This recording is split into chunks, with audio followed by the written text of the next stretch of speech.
ప్రభునందు ప్రియమైన వారులారా, యేసుక్రీస్తు నామములో మరొకసారి మీ అందరికీ శుభములు వందనాలు తెలియజేస్తూ ఉన్నాను. గతసారి మనము ధ్యానం చేశాము. ధన్యులు చేయకూడనివి ఏమిటో మనం ధ్యానం చేశాం. మరి సమయంలో మరొక భాగాన్ని మనము ధ్యానం చేయబోతున్నాం. మరి ఆశ్రయ మినిస్ట్రీస్ అనే యూట్యూబ్ ఛానల్ని మీరు సబ్స్క్రైబ్ చేసుకోండి. మరి ఈ వాక్యములు అనేకులు విన్నట్టుగా మరి ప్రోత్సాహపరచండి, అనేకులు షేర్ చేయండి. మీరు లైక్ చేస్తున్నట్లయితే మరి లైక్ చేయండి, మీ కామెంట్స్ పెట్టండి. దీని మీద మీ అభిప్రాయాలు మాకు తెలియచేయండి. మీ ప్రార్థన విన్నపాలు మాకు తెలియచేయండి. మేము ప్రార్థించడానికి ఎల్లప్పుడూ మేము సిద్ధంగా ఉన్నాం అని చెప్పటానికి ఎంతగానో సంతోషిస్తూ ఉన్నాం. ప్రేమైన దేవుని జనాంగమా, దేవుని చేత ప్రేమించబడుతున్న వారులారా, గతసారి మనం విన్న వాక్యాన్ని మరొక కోణములో రెండవ భాగానికి వెళ్దాం. పరిశుద్ధాత్మ సహాయం కొరకు చిన్న ప్రార్థన చేద్దాం. మహిమందాసీనుడైన నా ప్రియ పరలోకపు తండ్రి, మీ అమూల్యమైన ఆశీర్వాదకరమైన కృప మా మీద అనుగ్రహింపచేయండి. పరిశుద్ధాత్ముడా, మీ సహాయం మాకు కావాలి. మీ జ్ఞానములో తెలివిలో మమ్మల్ని నడిపించండి. మా అందరి హృదయ ధ్యానం నీ దృష్టికి అంగీకారం ఉన్నట్టుగా సహాయం చేయమని యేసయ్య నామములో అడుగుచున్నాము తండ్రి, ఆమేన్. బాగున్నారు కదా? మీ అందరూ బాగున్నారని ప్రభునందు ఎంతగానో స్తుతిస్తూ ఉన్నాను. మరి ఈ భయంకరమైన కరోనా కాలంలో అనేక మంది వారి జీవితాలు చిన్నాభిన్నమైపోతున్నాయి. వారందరి కొరకు మీరు ప్రార్థించాలని దైవదాసుడిగా మిమ్మల్ని బతిమాలుకుంటున్నాను. మీ వ్యక్తిగతమైన ప్రార్థనలో అలా రోజుకి కొంత సమయం కేటాయించి మరి ఈ యొక్క వైరస్కి మంచి వ్యాక్సిన్ కనిపెట్టినట్టుగాను, మరి ప్రియులను కోల్పోయిన వారికి దేవుడు ఆదరించి రక్షణ మార్గంలో నడిపించినట్టుగాను, మరి చికిత్స పొందుతున్న వారు కోలుకునేటట్టుగాను వ్యక్తిగతమైన ప్రార్థనలో పెట్టాలని ప్రభు పేరిట మనవి చేస్తున్నాను. మరి ముఖ్యంగా వాక్య ధ్యానంలోనికి వెళ్దాం. గతసారి మనము ధ్యానం చేసింది దృష్టిని ఆలోచించకుండా నడవక, పాపుల మార్గం నిలవక, అపహాసకులు కూర్చుండు చోట కూర్చుండక. మరి అయితే దాని గురించి మరి గతసారి చెప్పిన ఆ యొక్క చూడని వారు ఆ యొక్క ఎపిసోడ్ మీరు చూడాలని ప్రభు పేట మనవి చేస్తూ ఉన్నాను. ఎందుకంటే ఇది సీక్వెల్గా జరుగుతున్న వాక్యము కాబట్టి గతసారి చెప్పిన దేవుని బిడ్డలుగా ధన్యులుగా ఉండేవారు చేయకూడనివి అయితే చేయవలసినవి కూడా చాలా స్పష్టంగా చెప్పారు. ధన్యత్వం అన్నది చాలా ప్రాముఖ్యమైనది, అది మనం తెలుసుకోబోతున్నాం. అయితే ధన్యకరమైన జీవితానికి దేవుడు మన పిలిచిన పిలుపు చాలా శ్రేష్టమైంది. ఆ శ్రేష్టతను మనం అర్థం చేసుకోవాలి. అందుకే ఒక మనిషి జీవితంలో చాలా ప్రాముఖ్యమైన మాట ఉంది. చూడండి, కీర్తనకారుడు రాసిన మొదటి కీర్తన 2వ వచనాన్ని చదువుదాం. యెహోవా ధర్మశాస్త్రమందు ఆనందించుచు దివారాత్మ దాన్ని ధ్యానించువాడు ధన్యుడు. చాలా స్పష్టమైన వైఖరిలో ఈ పదము మనం అర్థం చేసుకోవాలి. ఆహారం తింటే ఆకలి తీరుతుంది, నీళ్లు తాగితే దప్పికి తీరుతుంది, నిద్రపోతే అలసట తీరుతుంది, వాక్యము నమ్మితే పాపపు సమస్య తీరుతుంది, వాక్యాన్ని ధ్యానిస్తే ఆత్మవేదన తీరుతుంది. చూడండి, ఎంత ఆ దేవుడు మనతో ఆయన సహవాసములో ఆయన ప్రాముఖ్యమైన ఆ జీవం కలిగిన దేవుని శక్తితో మన నింపటానికి దేవుడు మన చేతిలో పెట్టిన ప్రాముఖ్యమైనది పరిశుద్ధ గ్రంథం బైబిల్. ధర్మశాస్త్రం, వాక్యం వాక్యం వాక్యం వాక్యం వాక్యం వాక్యం మీద ఉన్న ఆసక్తి ఎంత గొప్పదయ్యా అంటే, మేరీ జోన్స్ ఒక ఒక ఒక ఆ, పాప చరిత్ర మీరు కొద్దిగా తెలుసుకుందాం. మేరీ జోన్స్ అనే ఒక చిన్న పాప సండే స్కూల్కి వెళ్తుంది. సండే స్కూల్కి వెళ్తూ ఆ దేవుని యొక్క వాక్యాన్ని నేర్చుకుంటున్న సమయంలో కొంతకాలం అయ్యాక చదవటం రాయటము అర్థమైంది. ఒక 5 సంవత్సరాలు నేర్చుకుంది. తర్వాత ఆ సండే స్కూల్ టీచర్ దగ్గరికి వెళ్ళి, అయ్యా అమ్మా నాకు బైబిల్ కావాలని. ఇప్పుడంటే చాలా ఈజీగా ఉంది, కానీ అప్పుల్లో చాలా కష్టమైంది బైబిల్ దొరుకుతుంది. అప్పుడు అందంట, నా దగ్గర ఎక్కడ ఉంటుందమ్మా, ఇక్కడ 42 మైళ్ళ దూరంలో ఉన్న బాలి అనే దగ్గర చార్ల్స్ థామస్ గారు అనే ఆయన దగ్గర ఉంటుంది, అక్కడికి వెళ్ళి తెచ్చుకోమ్మా. సరే, ఈ పాప 5 సంవత్సరాలు స్కూల్కి వెళ్ళి వచ్చిన తర్వాత అడవిలోకి వెళ్ళి కట్టెలు నరికి ఆ కట్టెలు తీసుకొచ్చి అమ్మి అలా బైబిల్కి సరిపడా డబ్బులు తన దగ్గర సమకూర్చడానికి 5 సంవత్సరాలు పట్టింది సుమారుగా. ఆ తర్వాత డబ్బులు తీసుకొని వచ్చి ఆ టీచర్ దగ్గరకు వచ్చింది. టీచర్ దగ్గరికి వచ్చి, ఈ బైబిల్ నాకు ఇవ్వండి అంటే, బైబిల్ ఇక్కడ దొరకదమ్మా, నా దగ్గర దొరకదు, అది ఇక్కడ నుండి చాలా దూరం 42 కిలోమీటర్లు 42 మైళ్ళ దూరంలో ఉన్న బాల అనే ఊర్లో ఉంటుంది, అక్కడ నువ్వు వెళ్ళు అని అంటే, ఇంటికి వచ్చేసింది. తన 15వ ఏట ఇంటికి వచ్చి తల్లితో చెప్పిందమ్మా నేను బైబిల్ తెచ్చుకుంటానంటే, ఆ తల్లి అందంట, ఇప్పుడు కాదు, పొద్దున్నే బయలుదేరు, నువ్వు ఆ టైంకి చేరతావు అని అంటే, ఆ పాప, ఆ యొక్క 15 ఏళ్ళ ఆ బిడ్డ బైబిల్ మీద ఉన్న ఆసక్తి, తీవ్రత ఉదయకాలం పట్టుకొని ఆ అడవిలోంచి నడుచుకుంటూ ప్రయాణమై చేరింది. బాల అనే గ్రామానికి చేరి అక్కడ చార్ల్స్ థామస్ గారి ఇంటికి వెళ్ళి తలుపు కొట్టింది. చార్ల్స్ థామస్ గారు తీశారు తలుపు. తీయగానే, ఏమిటమ్మా అన్న, నాకు బైబిల్ కావాలంటే బైబిల్ కొనుక్కోవటానికి వచ్చాను, బైబిల్స్ లేవు అని తలిపేశాడు. ఇక ఈ పాపకు చాలా వేదన వచ్చేసింది. నేను 10 సంవత్సరాల నుండి ఈ యొక్క బైబిల్ కోసం తృష్ణ కొని ఉన్నాను, ఆశ కలిగి ఉన్నాను అని చెప్పి ఆ గట్టు మీద కూర్చొని, యేసయ్యా ఈ యొక్క బైబిల్ నేనేమడిగాను, నాకు ఒక బైబిలే కదా అడిగాను, ఇవ్వవా అని ఏడుస్తూ ప్రార్థన చేస్తుంటే, ఆ మాట చార్ల్స్ థామస్ గారు విని బయటకు తలుపు తీసుకొచ్చి, ఇదిగో బైబిల్ అని ఇచ్చాడు. ఇందాక లేవన్నారు కదంటే, ఇది నా బైబిల్ అని చెప్పేసి ఇచ్చాడు. సరే, ఆ యొక్క ఆ పాప ఆ బైబిల్ తీసుకొని సంతోషంగా ఇంటికి వచ్చి 216 సార్లు బైబిల్ చదివిందట. 216 సార్లు. ఒకసారి చదవటానికే మనకి కష్టంగా ఉన్న పరిస్థితులు 216 సార్లు. ఇదొక కోణం. రెండో కోణం కూడా చూద్దాం. ఈ బైబిల్ ఇచ్చేసాక చార్ల్స్ థామస్ గారు బైబిల్ చదవాలని చాలా ఆసక్తితో అక్కడ ఉన్న పాస్టర్ గారి దగ్గరికి వెళ్ళి, కొద్ది బైబిల్ చదువుతాను ఇవ్వండి అని అంటే, ఆయన బైబిల్ ఇవ్వగానే కొంచెంసేపు నేను చదువుకోవాలి, నేను వాక్యం బోధించాలని తీసేసుకునేవారంట. అప్పుడు తన హృదయంలో చాలా వేదన వచ్చేసింది. అరే, నేను బైబిల్ చదవలేకపోతున్నాను, బైబిల్ లేదు నాకు.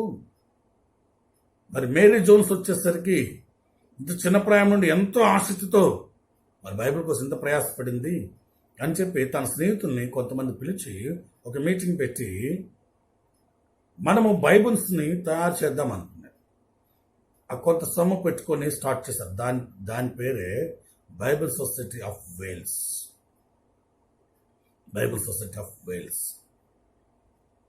ఈరోజు మనకు తెలుసు, మన బైబిల్ సొసైటీ ఆఫ్ ఇండియా అక్కడ నుంచి స్టార్ట్ అయింది. ఆ ఆసక్తి, ఆ యొక్క బిడ్డకున్న ఆసక్తి ఈరోజు నీ చేతి బైబిల్ రావడానికి కూడా కారణమైంది. అందుకే దేవుని వాక్యాన్ని ధ్యానించేవారు, దేవుని మీద ఆసక్తి ఉన్నవారికి, దేవుని వాక్యం మీద ఆసక్తి ఉన్నవారికి అద్భుతమైన కార్యం జరుగుతాయి, ఆశ్చర్యకరమైన కార్యం జరుగుతాయి. అందుకే ఇక్కడ అన్నాడు ధర్మశాస్త్రమందు, చూడండి, ధర్మశాస్త్రమందు ఆనందిస్తారు. ఈ చందమా పుస్తకం కాదు ఇది. ఈరోజు ఈరోజు 2 అధ్యాయాలు చదివాను, 3 అధ్యాయాలు చదివాను. నువ్వు ఏం చదివావన్నది కాదు, ఏం అర్థమైందన్నది చాలా ప్రాముఖ్యమైనది. చిన్న మాట మీ దృష్టి నేను తీసుకొస్తున్నాను. మరి చాలా రుచికరమైన టీ తయారు చేస్తారు. టీ తయారు చేయడానికి పాలు, పంచుతారు, ఇవన్నీ వేస్తారు. వీటన్నిటికంటే ప్రాముఖ్యమైనది ఏది? టీ పొడి.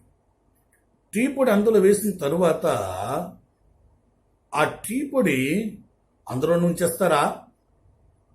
తీసి పారవేస్తారు. అందులో ఉంచితే తాగలేరు. కారణం ఏమిటి? ఆ పేరు వచ్చిందా టీ పొడి వలన, ఆ రుచి వచ్చేదా టీ పొడి వలన. కారణం ఏంటి తెలుసా?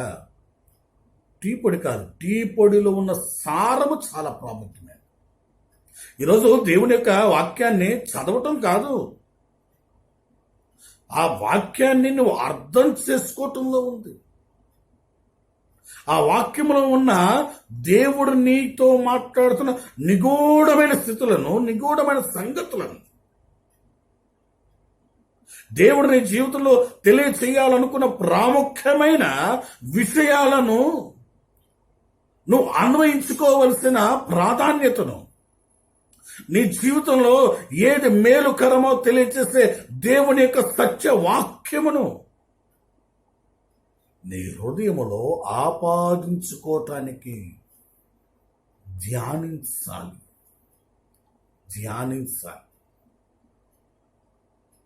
నిజమే, ధ్యానించటం అంటే ఒక చమత్కారంగా ఒక చిన్న ఉపమానం చెప్తానేనండి. ఒక వ్యక్తి సముద్రం ఒడ్డున కొట్టుకొచ్చే ఆ రాళ్ళను, ఆ చిన్న చిన్న గవ్వ ముక్కలను తీసుకెళ్ళి అమ్ముకుంటూ ఉంటుంటే అతనికి సరైన పోషణ లేక కొద్ది తింటున్నాడు. లోపల కూడా అన్నాడంట, అలా కాదు, ఒడ్డున కాదు, కొద్ది లోతుకు వెళ్తే మంచి దొరుకుతాయి అన్నాడంట. కొద్ది లోతుకు వెళ్తే కొద్ది మంచి రంగురాలు దొరికాయి.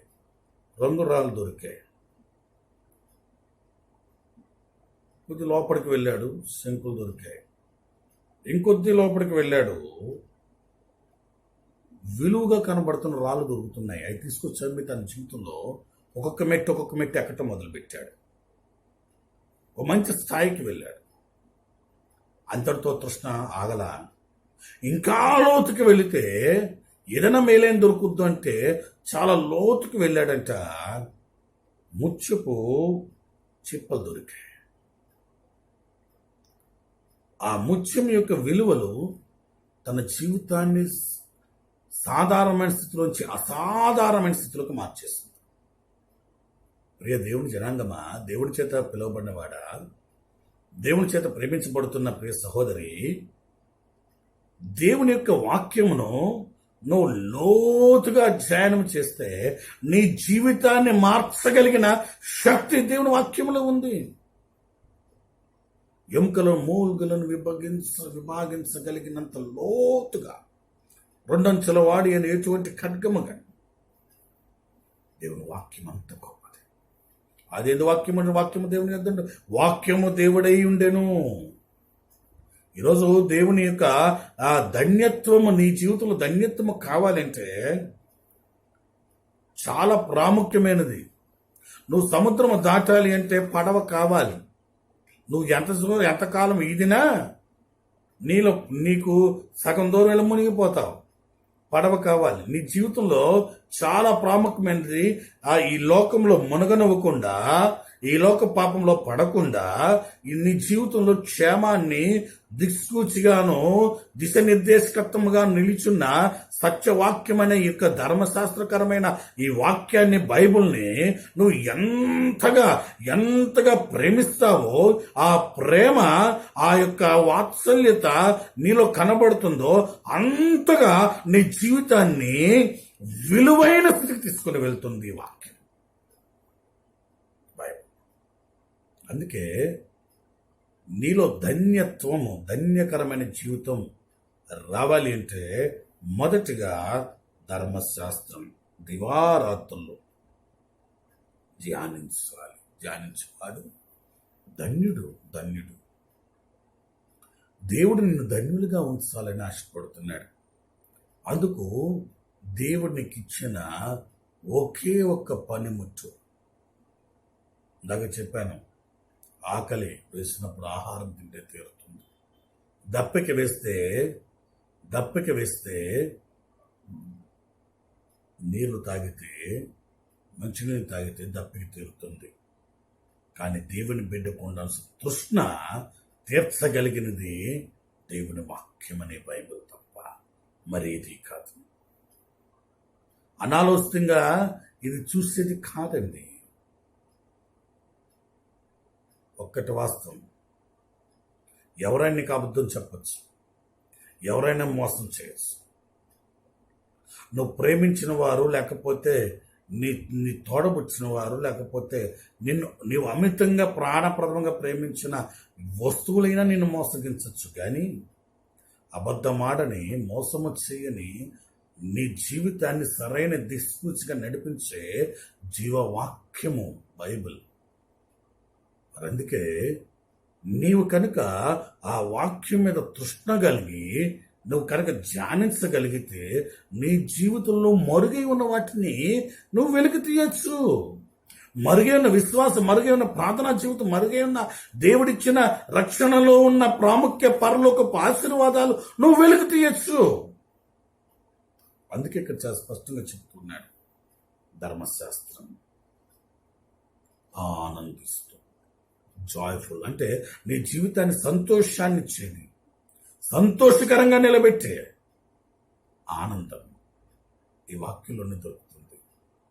అందుకే అలా చేసేవాడు ఎలా ఉంటాడో చెప్తున్నాడు. అతడు నీటి కాలవల యోరన నాటబడినదై. చాలా స్పష్టంగా అర్థం చేసుకోవాలి. దివారాత్రులు అంటే ఆనుదినం ఎడతెగక, ఆకువాడక. చూడండి, నీటి కాలవల యోరన అన్న విషయంలో మనం అర్థం చేసుకుందాం. ఇర్మియా గ్రంథం 17వ అధ్యాయం 7-8 వచనాలు ఒక్కసారి మనము చదివినట్లయితే ఎంతో విలువైన విషయాన్ని పరిశుద్ధాత్మ దేవుడు మనకు బోధిస్తున్నాడు. చూడండి, 17వ అధ్యాయం 7వ వచనం చదువుతున్నాను. యెహోవాను నమ్ముకున్నవాడు ధన్యుడు, యెహోవా తనకు ఆశ్రయముగా ఉండును. వాడు జలముల యొద్ద నాటబడిన చెట్టు వలె ఉండును. అది కాలవల ఓరను దాని వేలు తన్నును, వెట్ట కలిగినను దానికి భయపడదు. దాని ఆకు పచ్చగా నుండును. వర్షము లేని సంవత్సరమున చిగురు నొందదు, చింత నొందదు, కాపు మానదు. చాలా స్పష్టంగా చెప్తున్నాడు ఇర్మియా భక్తుడు. ధన్యుడిగా ఉండాలి అంటే చాలా ప్రాముఖ్యమైనది నీటి కాలవల యోరన. చాలా స్పష్టంగా ఈ మాట మనము అర్థం చేసుకోవాలని నేను ఆశపడుతున్నాను. నీటి కాలవల యోరన అంటే నీటి కాలువ పారుతున్న సమయంలో దాని గట్టున ఈ యొక్క ఫలింపచేయు చెట్టు చాలా ప్రాముఖ్యమైనది. రెండు విషయాలు అర్థం చేసుకుందాం. నీటి లోపల ఉంటే ఏమవుతుంది, నీటికి దూరంగా ఉంటే ఏమవుతుంది. నీటి లోపల ఉంటే కుళ్ళిపోతుంది, నీటికి దూరంగా ఉంటే ఎండిపోతుంది. చాలామంది విశ్వాస జీవితంలో రెండు కోణాలు, దేవుణ్ణి లోకంలో వాడుకోవటానికి ఇష్టపడతారు. అంటే దేవుని దూరంగా ఉండి దేవుడు కావాలి అంటే లోకంలో ఉన్న ఆశీర్వాదాలు కావాలి, లోకంలో ఉన్న పరిస్థితులు కావాలి, లోకంలో హెచ్చింపులు కావాలి, లోకంలో పరిస్థితులు అంటే లోకంలో తమకు కావాల్సిన హోదాలు అన్నీ కావాలి. కానీ దేవునికి దగ్గరగా ఉంటే వాటి వల్ల ప్రమాదం అని చెప్పేసి దూరంగా ఉంటానికి ఇష్టపడతారు. రెండవది, ఇక నాకు తెలిసినంత మట్టుకు కొంతమంది సేవకులు నేను చూశాను. ఎవరిని విమర్శించాలని నా అభిప్రాయము కాదు. ఏదన్నా వచ్చినా, కుటుంబంలో ఏదో అవసరం వచ్చినా దేవుణ్ణి అడుగు, ప్రతిదానికి దేవుణ్ణి అడుగు, ప్రతిదానికి దేవుణ్ణి అడుగు. ఫీజు కట్టాలి నాన్న, దేవుణ్ణి అడుగు. దేవుడిస్తాడు, ఇవ్వడని నేను అంటలేదు. Everything possible. దేవునికి అన్ని సాధ్యమే. కానీ దేవుడు నీకు ఒక ప్రాధాన్యత ఇచ్చాడు, నీ కుటుంబ విలువలు ఇచ్చాడు, కుటుంబాన్ని ఇచ్చాడు, జీవనోపాధిని ఇచ్చాడు. ప్రతి విషయంలో దేవుణ్ణి అడిగి ప్రారంభించు, ప్రతి విషయంలో దేవుని అడిగి చెయ్యి, ప్రతి విషయంలో దేవుని చేత దేవుని ఆజ్ఞ వచ్చిన తర్వాత నువ్వు ఏమైనా చెయ్యి, సక్సెస్ పొందుతావు. అలా కాకుండా సొంత ప్రయత్నం చేస్తే దేంటైనా ఫెయిల్యూర్ తప్పదు. ఎందుకు తెలుసా? దేవుడు అనుమతి లేకుండా చేస్తే అది నీ జీవితాన్ని నాశనాన్ని కలిగిస్తుంది. చూడండి, ఇక్కడ చాలా స్పష్టంగా అర్థం చేసుకోవాలి. నా వాక్యం మీరు అర్థం చేసుకోవాలి, నా మాట మీరు అర్థం చేసుకోవాలి. దేవుడు మన జీవితంలో రక్షణ ఇచ్చారు. దేవుడు మన జీవితంలో సమస్తమునకు మూలాధారమై ఉన్నారు.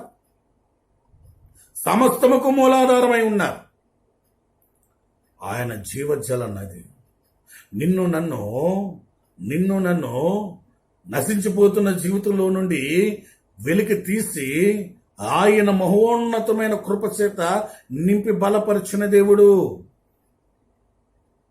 ఒక చిన్న మాట చెప్తానేనండి, ఉపమానాలు చెప్పటానికి కాదు నేను వాక్యం చెప్తుంది. దేవుని దగ్గర మనము సరైన కోణంలో దేవుని దగ్గర నిలబడాలి, సరైన దిశలో నడవాలి, సరైన ప్రాధాన్యత కలిగి దేవునికి ప్రాధాన్యత కలిగి అడుగులు వేయాలి. అందుకే దేవునికి దూరంగా ఉంటే నువ్వు ఎండిపోతావు.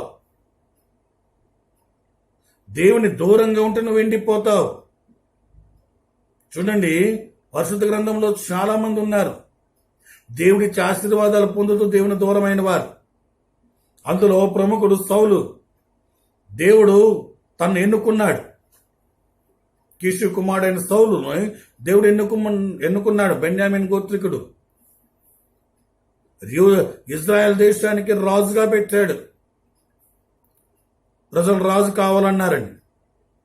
ఎంతో ఉన్నతమైన స్థితిలో దేవుడు ఏర్పరచుకున్నాడు. కానీ కొంతకాలమైన తరువాత కొన్ని పరిస్థితులు తన దగ్గర చేరాక, ప్రజలందరూ తను పొగుడుతున్న సమయంలో, ప్రజలందరూ తన జీవితంలో నువ్వు గొప్పవాడు అని హెచ్చిస్తున్న సమయంలో తను తెలియకుండానే దేవుడు దూరం అయిపోవడం మొదలుపెట్టాడు. తెలియకుండానే అంటానికి కారణం ఏంటి తెలుసా?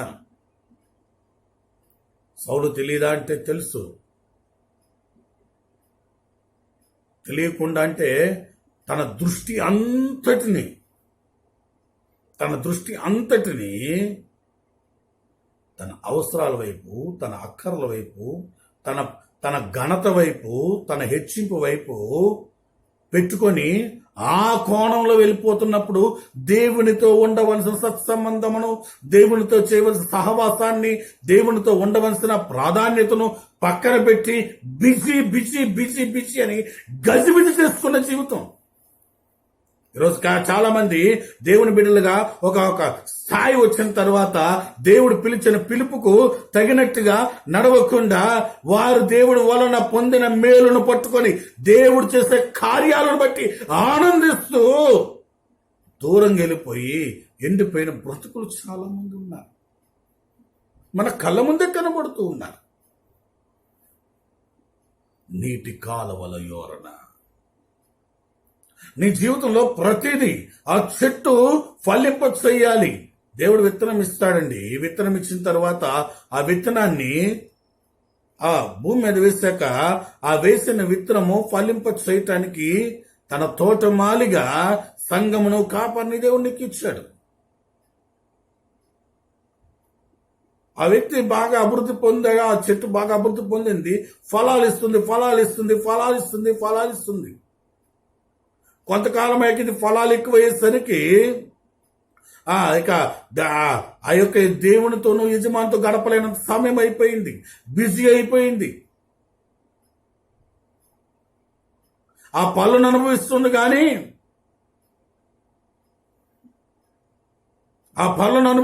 కానీ ప్రాధాన్యత ఏదో మర్చిపోయింది. అప్పుడు దేవుడు అన్నాడు, ఆ తోటమాలిని వాగయ్యా అన్నాడు. ఇంతకీ తోటమాలి ఏం చేస్తున్నాడు? నీరు పెడుతున్నాడు. దాన్ని చీడ పట్టకుండా ఎరువు వేస్తున్నాడు, మందు కొడుతున్నాడు, అభివృద్ధి పొందడానికి ఎరువులు వేస్తున్నాడు. అక్కడ గుంట నక్కలు రాకుండా కాపాడుతున్నాడు. ఇది ఫలవంతమైన జీవితంలో వెళ్ళటానికి కారణం నీరు, ఎరువు, సూర్యరశ్మి. ప్రియ దేవుని జనాంగమా, నీ జీవితంలో ఏ ఆశీర్వాదమైనా ఏ మేలైనా జరిగిందంటే అందుకు కారణము దేవుడు. ఆయన వాగ్దానం నీ జీవితంలో ఇచ్చాడు. ఆ వాగ్దానం నెరవేర్చడానికి ఆయన శక్తిని ప్రదర్శిస్తున్నాడు. ఆయన కృపనిస్తున్నాడు.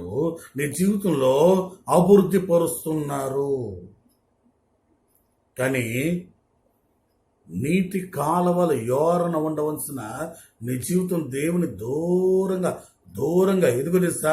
ఈ లోకంలో లోకపు ఆశలు నిన్ను దేవుని దూరంగా లాక్కెళ్తుంది. సౌలు జీవితంలో అదే జరిగింది. దేవుని యొక్క మాటను లక్ష్య పెట్టకుండా మనుషుల ఘనతను ఎంచుకున్నాడు. చెప్పాడు, విశుద్ధమైన మొత్తం అతను చేయి, ఏది కూడా ఉంచొద్దు అని చెప్పాడు. వెళ్ళాడు, జయమిచ్చాడు దేవుడు. జయమిచ్చిన తర్వాత వచ్చేటప్పుడు కొన్ని తీసుకొని వచ్చాడు.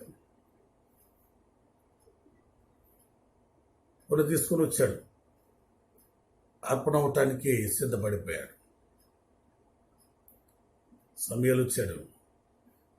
ఏమిటి నువ్వు చేస్తుందన్నాడు. ఆ ప్రజలు తొందర పెట్టారన్నాడు. సరే కానీ ఆ రంకెలేమిటి, ఆ ఎద్దు రంకెలేమిటి, ఆ గొర్రెల సౌండ్ ఏంటంటే వెంటనే చెప్పాడు, అయ్యా దయలేనివాడా, నేను వెళ్ళిన ఆ పట్టణంలో దేవునికి అర్పణగా ఇచ్చుటకు కొన్ని తెచ్చా. దేవుడు ఏం చెప్పాడు? శపితమైంది అన్నాడు. శపితమైన దాంట్లో నుంచి దేవునికి అర్పణ అంటారు. లోకంలో ఇష్టానుసారంగా జీవిస్తూ దేవుని పేరు చెప్పి దేవుని యొక్క మహిమ చేత దీవించబడిన తర్వాత లోకానుసారమైన జీవితం జీవిస్తూ దానిలో ఆ పాపంలో భాగాన్ని ప్రభుకు అర్పించాలనుకోవటం. ఎండిపోయిన జీవితం. కానీ దేవుడు అంటున్నాడు, నీటి కాలవల యోరణ. దేవుని దూరంగా ఉంటే నువ్వు ఫలించవు. దేవుని దూరంగా ఉంటే నీ జీవితంలో దీవెన రాదు. నీటి కాలవల యోరణ. అందుకే ఇర్మియా భక్తుడు ఎంత చక్కటి మాట చెప్తూ ఉన్నాడో చూడండి. ఎంత చక్కటి మాట. వాడు జలముల యొద్ద నాటబడిన చెట్టు వలె నుండును, అది కాలవల యోరణ దాని వేర్లు తన్నును. ఆ నీటిలో ఉన్న జీవాన్ని, సారాన్ని, ఆ నీటిలో ఉన్న శక్తిని వేర్ల ద్వారా, అంటే వేర్లు పటిష్టంగా ఉంటేనే చెట్టు స్థిరంగా ఉంటుంది. నీ పునాది సత్యం సరిగ్గా ఉంటేనే నీ విశ్వాస జీవితం సరిగ్గా ఉంటుంది. నీ విశ్వాస జీవితం సరిగ్గా ఉంటేనే నీ జీవితం ఆశీర్వాదకరంగా ఉంటుంది. నీ జీవితం ఆశీర్వాదకరంగా ఉంటేనే నీ సాక్ష్యము స్థిరపరచబడుతుంది. అందుకే దేవుని ప్రియబిడ, ఈరోజు దేవుని యొక్క వాక్యాన్ని వింటున్న నీవు సత్యాన్ని మాత్రం గ్రహించు, అసత్యం వైపు చూడద్దు. చూడండి, నీ పునాది సత్యం ఏమిటి? నీ పునాది సత్యం దేవుడు చెప్పింది చెయ్యాలి, చెప్పంది చేయకూడదు. పునాది సత్యంలో మొట్టమొదటిది ఏంటి? దేవుని వాక్యాన్ని నువ్వు అంగీకరించాలి. అంటే దేవుడు తన యొక్క రక్తంతో నేను కడిగాడు. ఎప్పుడు? దేవుని వాక్యాన్ని అనగా సువార్తను అంగీకరించి, యేసుక్రీస్తు నరావతాడికి ఈ లోకానికి వచ్చారు. యేసుక్రీస్తు మనందరి కోసం ప్రాణం పెట్టారు. యేసుక్రీస్తు మనందరి కోసం పునరుద్ధాన్ని తిరిగి లేచాడు. నీ యొక్క పాప శాపముల నిమిత్తము ఆయన మరణించి ఆ యొక్క పాప శాపం తప్పించటానికి ఆయన నీ స్థానంలో ఆయన నిలిచున్నాడు అని చెప్పే రక్షణ సువార్త నువ్వు అంగీకరించి మారు మనసు పొంది పశ్చాత్తాపడినప్పుడు దేవుని క్షమాపణ, ఆయన రక్తంతో నిన్ను కడిగి క్షమాపణ చేత ఆయన సొత్తుగా నిన్ను చేసుకుంటాడు. క్షమాపణ లేకుండా నీ జీవితంలో విమోచన రాదు. అందుకే మారు మనసు పొందినవాడు తిరిగి పాపము జోలికి పోడు. ఎందుకు తెలుసా? మారు మనసు పొందిన హృదయంలో దేవుని వాక్యము స్థిరముగా ఉంటుంది. ఆ వాక్యము నీ జీవితంలో తప్పు చేయనుకుండా నిలబెడుతుంది. రక్షణ సత్యమది, పునాది రక్షణ. ఈ రక్షణ వాక్యము ద్వారా, దేవుని కృప ద్వారా, దేవుని రక్తము ద్వారా నీ జీవితంలో విమోచనకరముగా, నీ జీవితంలో విమోచన కలిగించిన ఆ సత్యాన్ని పునాదిగా, వేరులుగా నువ్వు నిలబెట్టుకుంటే నీ మనస్సు మారు మనసు పొంది సజీవ్యాగా నువ్వు దేవుడు సమర్పించుకోగలిగితే నీ జీవితం ఎటు త్రొట్టెలనవుతుంది. అందుకే నీ వేర్లు స్థిరంగా ఉండాలి, పునాది సత్యము కరెక్ట్గా ఉండాలి. రోగం వచ్చింది, యేసు దగ్గరకు వచ్చాను, తగ్గిపోయింది, మళ్ళీ వెళ్ళిపోయి రోగం రావచ్చు. కానీ పాప రోగం సరిపోతే మళ్ళీ రానివ్వడు నా దేవుడు. పాప రోగాన్ని సమస్తమును వేర్లతో సహా తీసి పారవేయగలిగిన శక్తివంతుడు నా దేవుడు. అందుకే చాలా స్పష్టంగా చెప్తున్నాడు, నీవు ఎక్కడుండాలి? నీ పునాది సత్యం, క్రీస్తు అనే పునాది మీద నువ్వు కట్టబడాలి. నీ జీవితంలో ఏదైనా మూల కారణం యేసుక్రీస్తు. అది నువ్వు రక్షించబడ్డావన్నా, నువ్వు బ్రతుకుతున్నావన్నా, నీ పరలోకం వచ్చిందన్నా, నీ జీవితంలో ప్రతి మేలు జరిగిందన్నా, ఏదైనా సరే, ఎవ్రీథింగ్, ప్రతి దానికి మూల కేంద్రము, నీ వేర్లు, నీ పునాది నా ప్రభువైన యేసుక్రీస్తు. అది సత్యం. ఆ సత్యములో నేను నిలిచుండాలి. ఆ వేర్లు నీలో జీవాన్ని పెంపొందిస్తుంది. నీ వేర్లు దైవిక జీవాన్ని నీలో నింపి పరలోకపు ఆశీర్వాదాన్ని భూమి మీద పొందేవానిగా నిన్ను నిలబెడుతుంది. అందుకే నువ్వు దేవునికి సమీపంగా జీవించాలి. అందుకే చాలా స్పష్టంగా ఎఫెసీయులకు రాసిన పత్రికలో ఒక చక్కటి పదము ఈ సమయంలో పరిశుద్ధాత్మ దేవుడు జ్ఞాపకం చేస్తూ ఉన్నాడు. ఎఫెసీయులకు రాసిన పత్రికలో ఒక శ్రేష్టకరమైన మాట. ఎందుకంటే దేవుని వాక్యము చాలా విలువైనది, దేవుని వాక్యము చాలా ప్రభావితమైనది. చూడండి, 2వ అధ్యాయము 13వ వచనంలో, ఆయనను మునుపు దూరస్తులైన మీరు ఇప్పుడు క్రీస్తు యేసునందు క్రీస్తు రక్తము వలన సమీపస్తులై ఉన్నారు. దేవుని దగ్గరగా ఉండేవారు దేవుడు ధన్యత్వంలో జీవిస్తాడు. అంటే దేవునికి నచ్చిన విడిచిపెట్టాలి, దేవునికి సమీపంగా ఉండాలి. నిన్ను దేవుడు సమీపంగా చేర్చేదే జీవవాక్యం, పరిశుద్ధవాక్యం. అందుకే అనుదినం నీ పరిశుద్ధ గ్రంథాన్ని ఆనందిస్తూ ధ్యానించు. 2 ప్రాముఖ్యత. ఒకటి, పరలోకపు జీవం నీలో పెలుబిక్కుతుంది. ఈ లోకపు స్థితి నీలో రాకుండా కావలి కాస్తుంది. కాబట్టి నీటి కాలవలయోర జీవజల బొగ్గైన నా యేసయ్య దగ్గర నువ్వు దినదినము వర్ధిల్లుచు ఆయనిచ్చే ధన్యతలో నువ్వు ఉండాలని ప్రభు పేరట దేవదాసుడిగా నేను మిమ్మల్ని వేడుకుంటున్నాను. ప్రియ దేవుని జనాంగమా, ధన్యులు అనే అంశం మీద ఇది 2వ భాగం. మరికొన్ని భాగాలు మనము త్వరలో వినబోతున్నాం. మొదటి అధ్యాయంలో ఏమి చేయకూడదు, మొదటి వచనంలో, 2వ వచనంలో ఏమి చేయాలి, 3వ వచనంలో ఎలా ఉండాలి అన్నది తర్వాత మనము ధ్యానం చేయబోతున్నాం. కాబట్టి నువ్వు దేవునికి సమీపస్తులుగా ఉన్నావా, దూరస్తులుగా ఉన్నావా? దేవునితో సహవాసము చేయలేనంత బిజీగా ఉన్నావేమో ఆలోచించు. వెట్ట కలిగిన అంటే వేడి కలిగిన, శ్రమ కలిగిన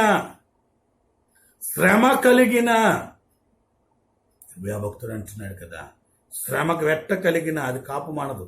శ్రమ కలిగిన నీ జీవితంలో ఏది ఆగదు. ఎందుకు తెలుసా? ఆ శ్రమ వస్తుంది పోతుంది అంతే. శోధించబట్టు పాపం కాదు, శోధనలో పడటం పాపం. అందరికీ వచ్చినట్టు యేసుప్రభువు వారికి వచ్చింది శోధన, అందరికీ వచ్చినట్టు మనకి వస్తాయి.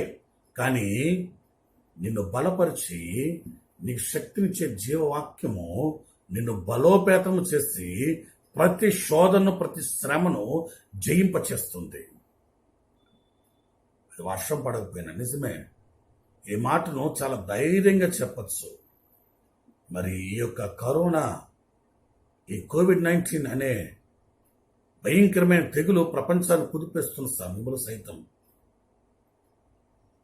ఎటువంటి జీవన విధానాలు, జీవనోపాధులు లేని సమయంలో సైతం మరి కరువు కాటకాల పరిస్థితులు, కానీ దేవుడు ఏదో విధంగా నేను పోషిస్తున్నాడే, ఏదో విధంగా నేను బలపరుస్తున్నాడే. ఆ బలోపేతమైన దేవుని కృప నీ జీవితంలో నీ సంపాదన మీద ఆధారపడలా, దేవుని వాగ్దానం మీద ఆధారపడింది. అందుకే ఆ జీవాధిపతి అయిన దేవునికి సమీపంగా ఎదుగు తెలుసా, ఏదో రోజున ప్రతి ఒక్కరిని మరణం తాకుద్ది. ఒకవేళ ఈ వైరస్ వలన రావచ్చు, లేకపోతే వైరస్ తగ్గిపోయాక ఏదో రోజున మనం వెళ్ళాలి ప్రభు సన్నిధానం. నీలో నిశ్చేత ఉండాలి. నేను దేవుని సమీపంగా ఉన్నానా లేదా, దేవుని హృదయాన్ని హత్తుకునే స్థితిలో నేను ఉన్నానా లేదా పరిశీలించుకో. ప్రభు సన్నిధిలో ప్రార్థన చేద్దాం. తల వచ్చి చిన్న ప్రార్థన చేసుకుందాం. మహోన్నతుడైన మా జీవాధిపతి, ఈ సన్నిధానంలోనికి వచ్చి ప్రార్థిస్తున్నాం. నిజమే తండ్రి, ధన్యులు అనే శ్రేష్టకరమైన జీవితాన్ని మాకు ఇచ్చట కొరకు ఏమి చేయకూడదో నేర్పారు గతవారి. ఏం చేయాలో మా జీవితంలో మూలాధారముగా, అయా మా జీవితంలో పనిముచ్చుగా, మా జీవితంలో ఆధారముగా నీ పరిశుద్ధ వాక్యాన్ని మా చేతిలో పెట్టారు. దాన్ని ఆనందిస్తూ, ధ్యానిస్తూ, నీకు సమీపస్తులుగా జీవిస్తూ నమ్మకమైన కార్యం, నమ్మదగిన కార్యాలు మా జీవితంలో అనుగ్రహింపచేయండి తండ్రి. ఆనందించుడి, పాటలు చెప్పుతున్న ఆనందించుడి. ప్రభు సమీపముగా ఉన్నాడని ఫిలిప్పీ 4:4 మీరు అంటున్నారు. మరి నీ బిడ్డలకు నువ్వు సమీపంగా ఉన్నావయ్యా. వారితో నిరంతరము నీ కృప తోడుగా దయచేసి ఈ యొక్క భయంకరమైన కాలంలో సైతం క్షేమకరమైన కృపను అనుగ్రహింపచేసి బలపరిచి దీవించమని దీవెనకరమైన నష్టాలకు అప్పగిస్తూ, అలాగే నా తండ్రి మంచి అయా అతి త్వరగా మరి యొక్క నా తండ్రి దేవ వైరస్కి వ్యాక్సిన్ కనిపెట్టడానికి నువ్వు సహాయం చేయండి. అటు జ్ఞానం దయచేయండి. వీళ్ళు కోల్పోయిన కుటుంబాలను మీరు ఆదరించండి. అలాగే నా తండ్రి దేవ అయా వైద్యం పొందుతున్న వారికి స్వస్థత కలిగించండి. మరి యొక్క నా తండ్రి దేవ అయా నా తండ్రి దేవ ఈ కార్యక్రమాన్ని వీక్షిస్తున్న నీ బిడ్డలందరినీ నువ్వు బలోపేతం చేస్తే బలమైన నీ ఆశీర్వాదకరమైన కార్యాలు జరిగించి వర్ధిల్లపాటు దయచేయమని సమస్త నీ హస్తవశం చేస్తూ సర్వాధికారి యేసుక్రీస్తు నామములో ప్రార్థించి అడిగి వేడుకొంచున్నాము తండ్రి. ఆమేన్. తండ్రి అయిన దేవుని ప్రేమ, కుమారుడైన యేసుక్రీస్తు వారి కృప, పరిశుద్ధాత్మ సహవాసం జన్మలను ముఖ్యంగా వీక్షిస్తున్న వారిని, సమస్త మానవాళిని తన కృప చేత భద్రపరిచి నడిపించును గాక. ఆమె అందరికీ వందనాలు. ఈ ఆశ్రయ మినిస్ట్రీస్ అనే ఈ ఛానల్ని మీరందరూ సబ్స్క్రైబ్ చేసుకోవాలని ప్రభు పేట మరొకసారి మనవి చేస్తున్నాను. లైక్ చేయండి, మీ కామెంట్స్ పెట్టండి. అంతేకాదు మీ ప్రార్థన అవసరతలు ఏమున్నా మాకు తెలియజేయండి. మీ పక్షమున మేము ప్రార్థిస్తానికి సిద్ధంగా ఉన్నాం. ఇట్లు దైవ సేవకుడు పాస్టర్ వాసు. ప్రభు మన దీవించును గాక. ఆమేన్.